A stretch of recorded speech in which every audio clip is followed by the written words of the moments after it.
ಬಹಳಷ್ಟು ಪೂರ್ವ ತಯಾರಿ ಇರಲಿ.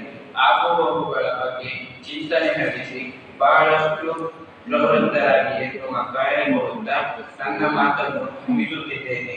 ಸರ್ವರಿಗೂ ಶುಭವಾಗಲಿ. ಜೈ ಹಿಂದ್, ಜೈ ಕರ್ನಾಟಕ, ಜೈ ಶ್ರೀವಾಣಿ.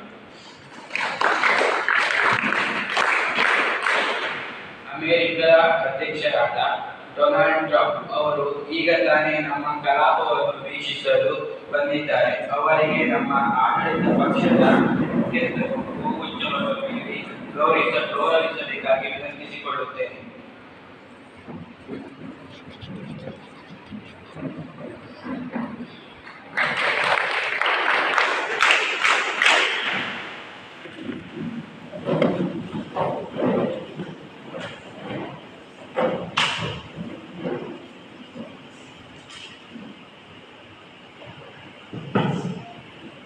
ಸನ್ಮಾನ್ಯ ಸಭಾಪತಿಯವರೇ, ಗೌರವಾನ್ವಿತ ವಿರೋಧ ಪಕ್ಷದ ನಾಯಕಿಯವರೇ, ಸಂಪುಟ ಸದಸ್ಯರೇ ಹಾಗೂ ಸಂಸತ್ತಿನ ಸದಸ್ಯರೇ, ಎಲ್ಲರಿಗೂ ನನ್ನ ವಂದನೆಗಳು.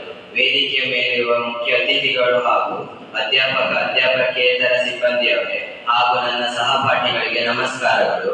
ಮೊದಲನೆಯದಾಗಿ ನನ್ನನ್ನು ಶಾಲಾ ಸರ್ಕಾರದ ಪ್ರಧಾನ ಮಂತ್ರಿಯಾಗಿ ಚುನಾಯಿಸಿದ್ದಕ್ಕೆ ತುಂಬು ಹೃದಯದ ಕೃತಜ್ಞತೆಯನ್ನು ಸಲ್ಲಿಸುತ್ತೇನೆ ಹಾಗೂ ನನ್ನ ಮೇಲೆ ಅಭಿಮಾನವಿಟ್ಟಿರುವುದಕ್ಕೆ ಚಿರಋಣಿಯಾಗಿದ್ದೇನೆ.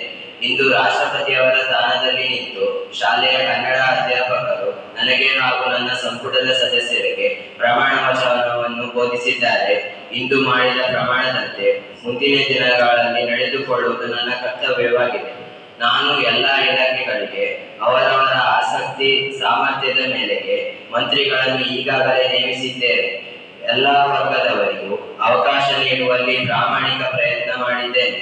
ಅವರೆಲ್ಲರಲ್ಲಿ ನನ್ನ ಕಳಕಳಿಯ ವಿನಂತಿ ಏನೆಂದರೆ ಎಲ್ಲರೂ ಭದ್ರತೆ, ಪ್ರಾಮಾಣಿಕತೆ, ಶಿಸ್ತು, ಆಸಕ್ತಿ ಸಾಧಿಸುವ ಛಲದೊಂದಿಗೆ ತಮ್ಮ ಕಾರ್ಯದಲ್ಲಿ ಕಾರ್ಯಪ್ರವೃತ್ತರಾಗಬೇಕೆಂದು ಕೇಳಿಕೊಳ್ಳುತ್ತೇನೆ.